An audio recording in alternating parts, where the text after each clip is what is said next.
Blessings, I'm Ross Vaughn, also known as Ultrapedestrian Ross. And I like to describe myself with fancy words like ultra runner, thru hiker, mountaineer. But what it really comes down to is that I'm a hominid, a biped. And what I really thrive on is immersing myself in my own humanity by moving through beautiful and challenging places. And I want to tell you about my recent adventure in Africa.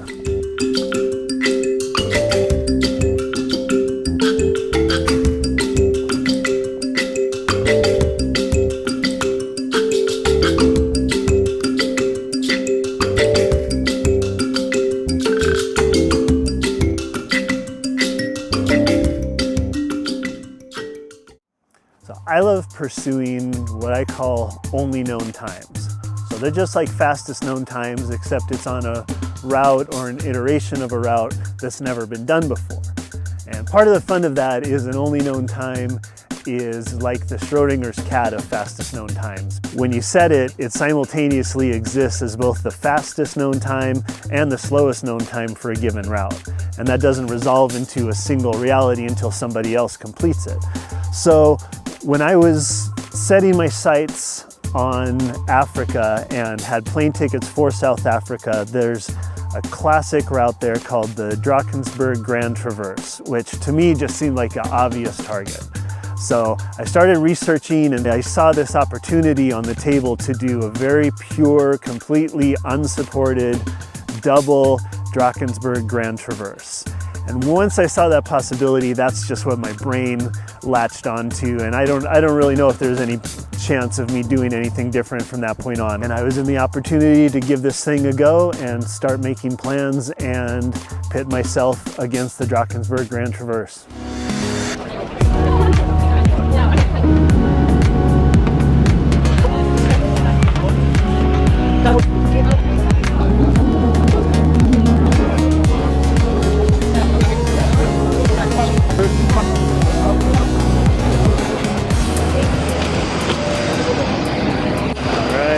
Just landed in Addis Ababa, touching my feet in Africa. So from here on out, it's going to be the Baz bus to get me down to the North Drakensberg, the world's premier hiking destination. Arriving in South Africa, I was just totally in over my head. You know, I'm not a real experienced international traveler, and Johannesburg is a pretty intense city in a lot of ways, and I'm not somebody who spends a lot of time in urban areas anyway, let alone ones with the sort of vibes like Johannesburg has, where there's, you know, walls around everything and barbed wire and electric fencing and just this whole sort of compound security vibe, which I wasn't used to. So that was all really intimidating. I was just really out of sorts and in over my head, out of my element. But once I came up with the idea of a double Drakensberg Grand Traverse,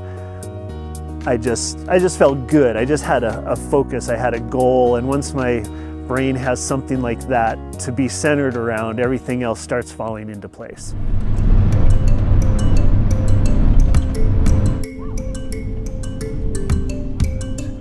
This is my staging area, and I'm just making last-minute decisions about how much food to bring and what layers to bring. I came prepared for really cold weather because I'd had a lot of warnings about how variable the weather can be in September up on the Drakensberg escarpment. There hasn't been any rain. It doesn't look like there's going to be rain. There could be some brief showers or storms. There can always be unexpected weather up high once I'm on the escarpment, but as far as weather forecast, things are looking good, and I head out tomorrow.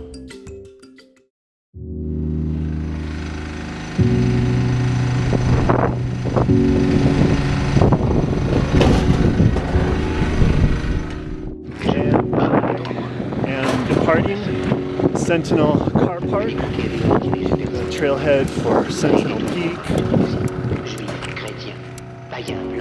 It's 9:45 a.m. on the 11th day of September 2017, and this is the official starting point for the Drakensberg Grand Traverse.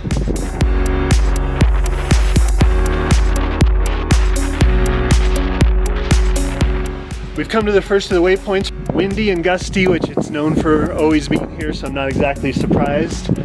With a full pack acting like a sail, that's going to make it a little bit interesting.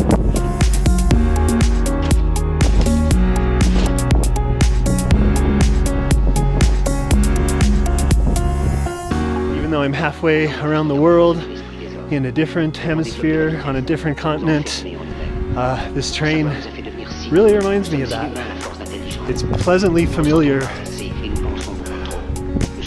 similar to the American Southwest that I'm so fond of.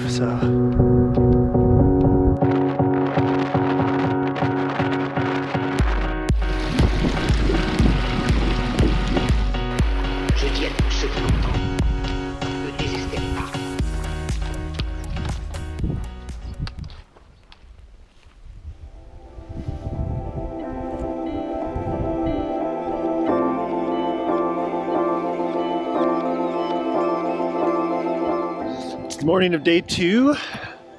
Got a good night's rest, actually. Got about 7 hours sleep, which is a lot more than I normally get on an adventure of this sort. I only covered 21 miles yesterday, which is a little bit disappointing. It's a start.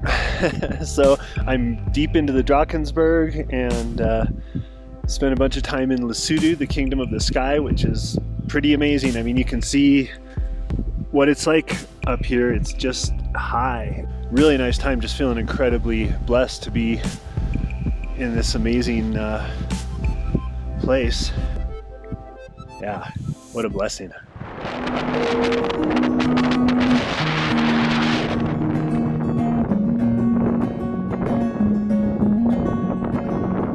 My father told me yesterday he'd send some more advice my way each day. Blessings, blessed love. All right. It's okay if I film? It's okay? It's okay, it's your camera. Yeah. Oh, shoot me. Yeah. Yes. It's yes. okay? It's okay. Okay. How old are you? My world, I was born in 96. So 21. Is it 21? Yes, yeah, I am cool. 21. My daughter was born in 93. 93. Yeah. Mama, you are My daughter. Oh, my child. My Yeah. baby. Your baby. Yeah. 93. I was born in 71. Oh, 71. Yeah, so see, I'm old. Oh, yes. See. Still matters who sees trash and treasure, even if So I'll get some more mileage in tonight anyway. I'm continuing to move forward, making progress. Morning of day 3. And had a couple of interesting experiences last night. I'm following a GPS track, and during the day, you know, I can use that to look ahead and figure out landmarks as far as where the route's going to go, because there's just not trail. I mean, there's stock trail and game trails which won't take you where the GPS track is going. And that's how I'm navigating. So, but in the dark, getting around that was crazy. I mean, it came up to this place where there's just crazy exposure, big sheer drop off, and that was where the track seemed to go, and I wasn't about to attempt that. Ended up winding my way up higher on the knob than the track showed and falling around and coming down a totally different way, but worked it all out. Took a long time though. It was really slow and inefficient going. A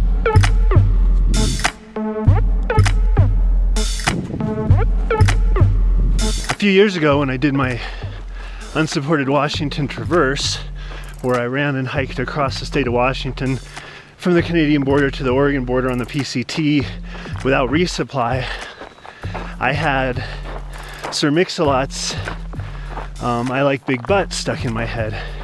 So, you know, it's not a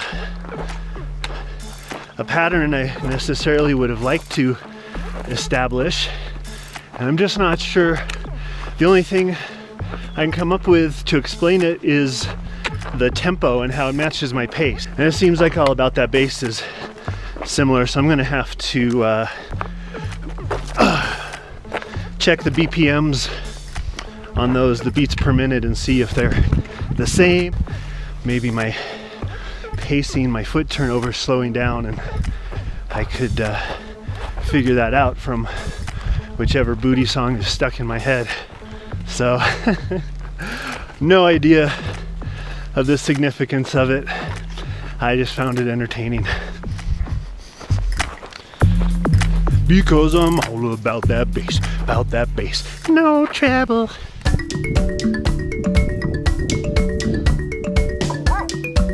Yeah.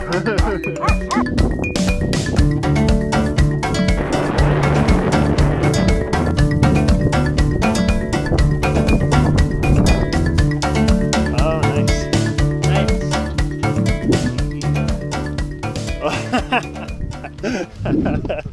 All right, it's 6:50 p.m. Day number 4. I'm at checkpoint, waypoint number 6, Giant's Castle. Continued progress.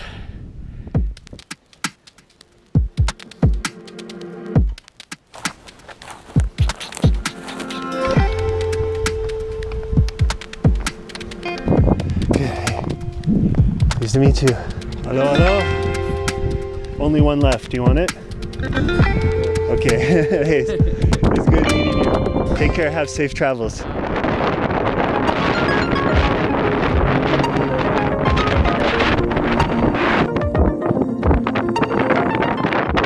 final 8 p.m.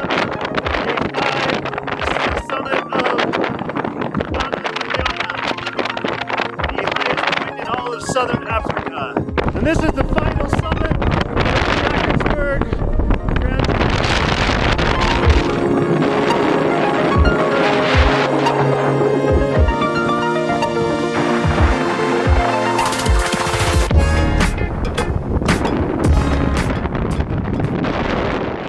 Morning of day 6, so I should be hitting my bounce point today at Bushmans Nek and turning around and starting to head back.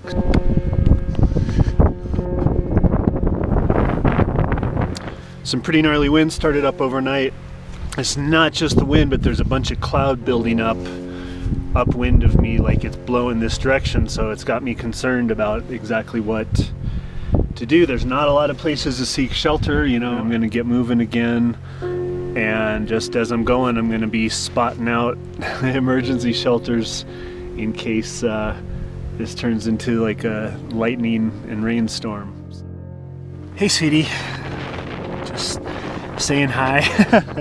It's day 6, the end of day 6, and some kind of nasty weather forced me into my tent at the end of the day instead of finishing up the first traverse, so I just thought I'd say hi, and I'll email this to you when I get back to civilization. But I've got almost all my layers on, and I'm in the sleeping bag in the little tent, and it just reminds me of all the times that we did this on the AZT and the GET, and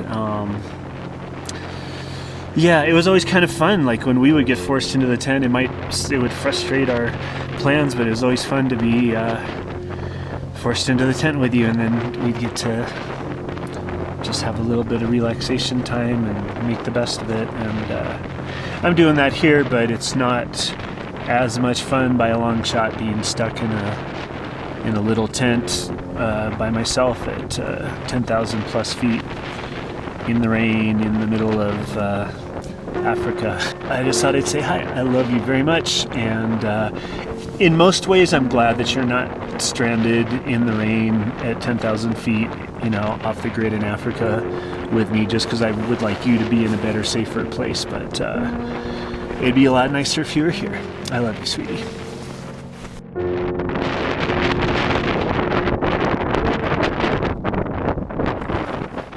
Good morning. It's the morning of day 7, and I'm up at 10,000 some odd feet. I've got about 10 miles to descend into Bushmans Nek, where I'm supposed to turn around, and I'm dealing with an interesting situation. As you can see, that's just a solid sheet, so I'm trying to figure out how I can get out of here.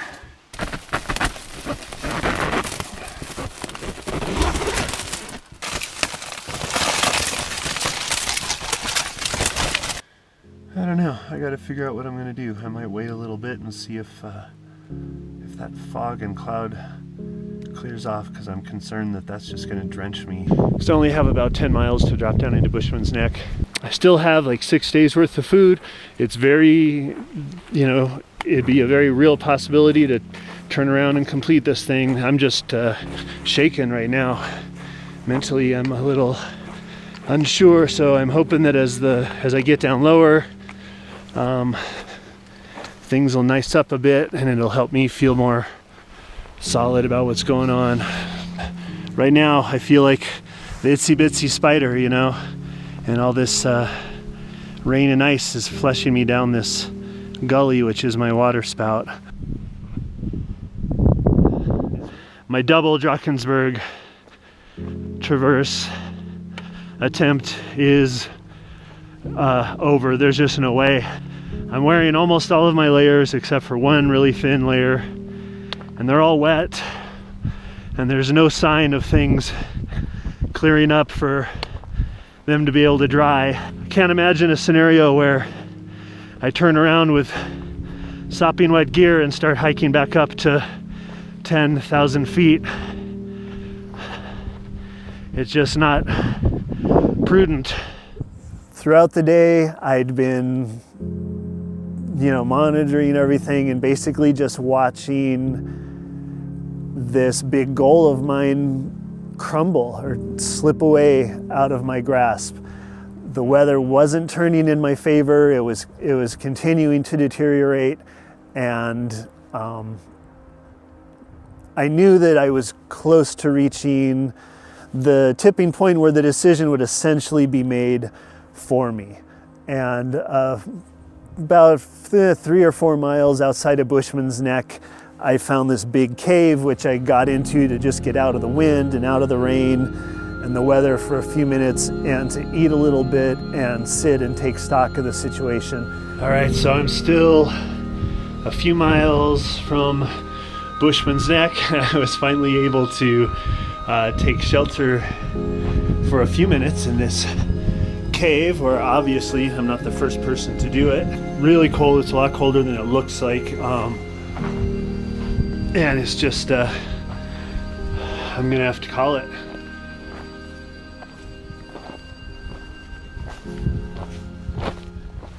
I got down to Bushmans Nek, and it became apparent that I'd made the right call, so that's cool. I walked right past the border post and nobody said anything to me, so I didn't figure I'd make any work for them. It was amazingly humbling coming to South Africa and the Drakensberg and Lesotho.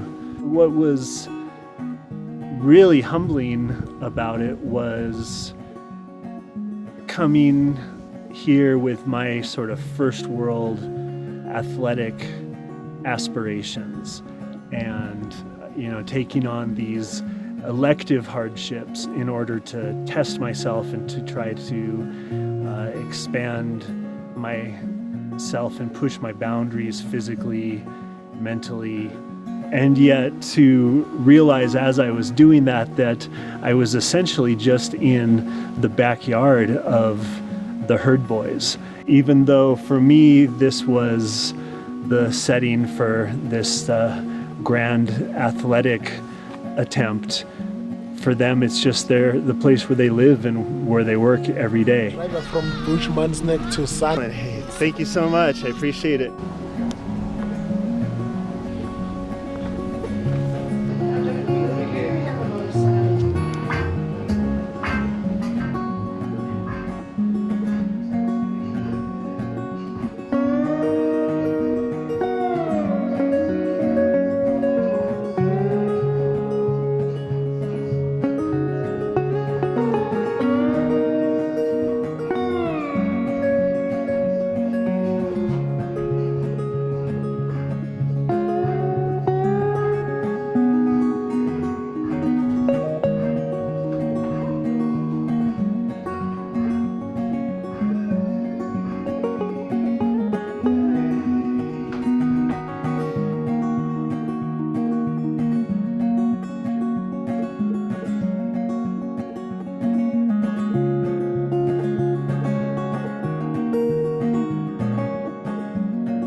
because I'm all about that bass, no trouble.